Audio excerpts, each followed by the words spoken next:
Stå opp. Jeg står opp 6 hver dag. Stå opp. Jeg står opp 6 hver dag. Stå opp. Jeg står opp 6 hver dag. Gå ut. Vi går ut og spiser middag i kveld. Gå ut. Vi går ut og spiser middag i kveld. Gå ut. Vi går ut og spiser middag i kveld. Kom inn. Kom inn og sett deg ned. Kom inn. Kom inn og sett deg ned. Kom inn. Kom inn og sett deg ned. Gå inn. Han gikk inn i butikken. Gå inn. Han gikk inn i butikken. Gå inn. Han gikk inn i butikken. Komme tilbake. Jeg kommer tilbake om 5 minutter. Komme tilbake. Jeg kommer tilbake om 5 minutter. Komme tilbake. Jeg kommer tilbake om 5 minutter. Se på. Hun ser på TV etter jobb. Se på. Hun ser på TV etter jobb. Se på. Hun ser på TV etter jobb. Høre på. Jeg hører på musikk når jeg studerer.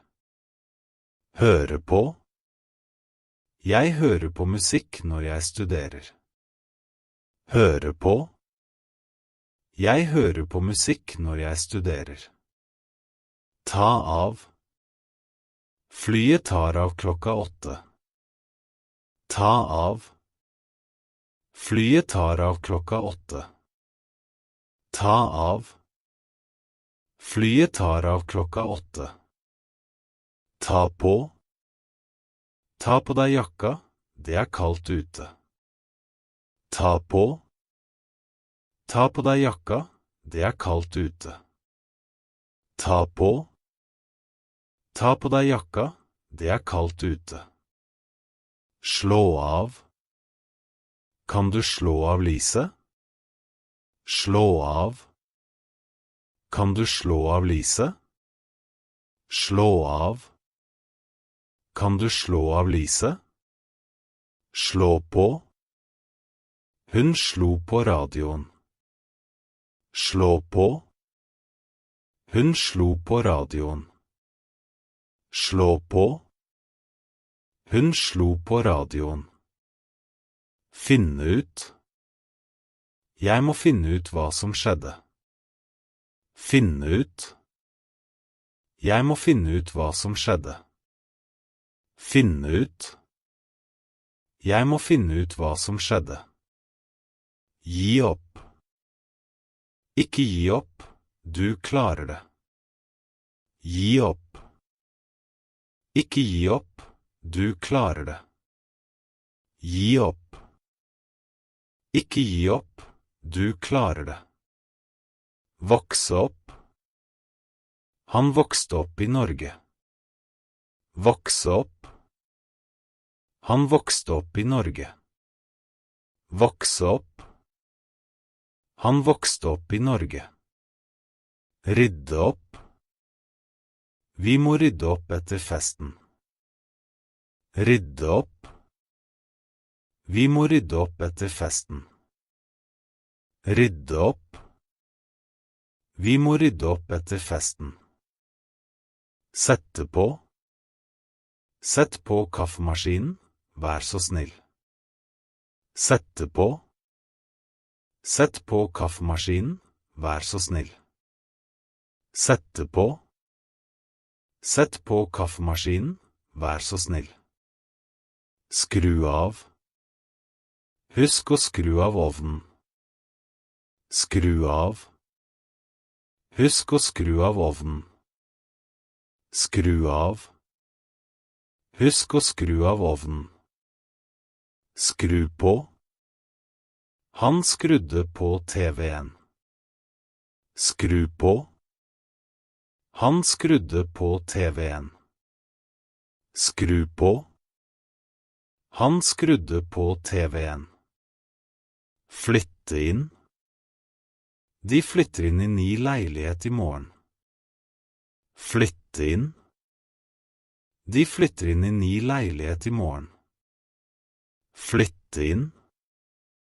De flytter inn i ny leilighet i morgen. Flytte ut. Hun flyttet ut forrige måned. Flytte ut. Hun flyttet ut forrige måned. Flytte ut. Hun flyttet ut forrige måned. Komme fram. Vi kom fram sent på kvelden. Komme fram. Vi kom fram sent på kvelden. Komme fram. Vi kom fram sent på kvelden. Ta med. Kan jeg ta med en venn? Ta med. Kan jeg ta med en venn? Ta med. Kan jeg ta med en venn? Legge ned. Bedriften ble lagt ned i fjor. Legge ned. Bedriften ble lagt ned i fjor. Legge ned. Bedriften ble lagt ned i fjor. Stå på. Hvis du står på, vil du lykkes. Stå på. Hvis du står på, vil du lykkes. Stå på. Hvis du står på, vil du lykkes. Gå gjennom. La oss gå gjennom planen sammen. Gå gjennom. La oss gå gjennom planen sammen. Gå gjennom. La oss gå gjennom planen sammen. Hente opp. Jeg kan hente deg opp etter jobb. Hente opp. Jeg kan hente deg opp etter jobb. Hente opp. Jeg kan hente deg opp etter jobb. Sette av. Jeg setter av tid til å studere norsk. Sette av. Jeg setter av tid til å studere norsk. Sette av. Jeg setter av tid til å studere norsk. Komme over. Jeg kom over en interessant artikkel. Komme over. Jeg kom over en interessant artikkel. Komme over. Jeg kom over en interessant artikkel. Slappe av. Jeg slapper av hjemme i helgen. Slappe av. Jeg slapper av hjemme i helgen. Slappe av. Jeg slapper av hjemme i helgen. Gi tilbake. Husk å gi boken tilbake. Gi tilbake. Husk å gi boken tilbake. Gi tilbake. Husk å gi boken tilbake. Ta imot. Hun tok imot prisen med et smil. Ta imot. Hun tok imot prisen med et smil. Ta imot.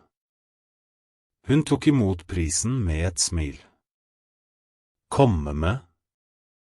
Han kom med en god idé. Komme med.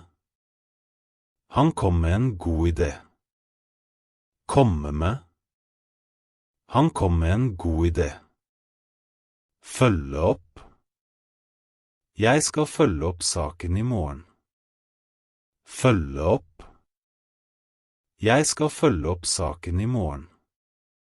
Følge opp. Jeg skal følge opp saken i morgen. Holde ut. Du må holde ut litt til. Holde ut. Du må holde ut litt til. Holde ut. Du må holde ut litt til. Gi ut. Forfatteren ga ut en ny bok. Gi ut. Forfatteren ga ut en ny bok. Gi ut. Forfatteren ga ut en ny bok. Ta over. Hun tok over jobben hans. Ta over. Hun tok over jobben hans. Ta over. Hun tok over jobben hans. Komme seg. Han har kommet seg etter sykdommen. Komme seg. Han har kommet seg etter sykdommen. Komme seg. Han har kommet seg etter sykdommen. Bryte opp. De brøt opp tidlig om morgenen. Bryte opp. De brøt opp tidlig om morgenen. Bryte opp. De brøt opp tidlig om morgenen. Stå igjen. Det står bare én oppgave igjen. Stå igjen. Det står bare én oppgave igjen. Stå igjen. Det står bare én oppgave igjen. Gå bort. Smerten gikk bort etter noen timer. Gå bort. Smerten gikk bort etter noen timer. Gå bort. Smerten gikk bort etter noen timer.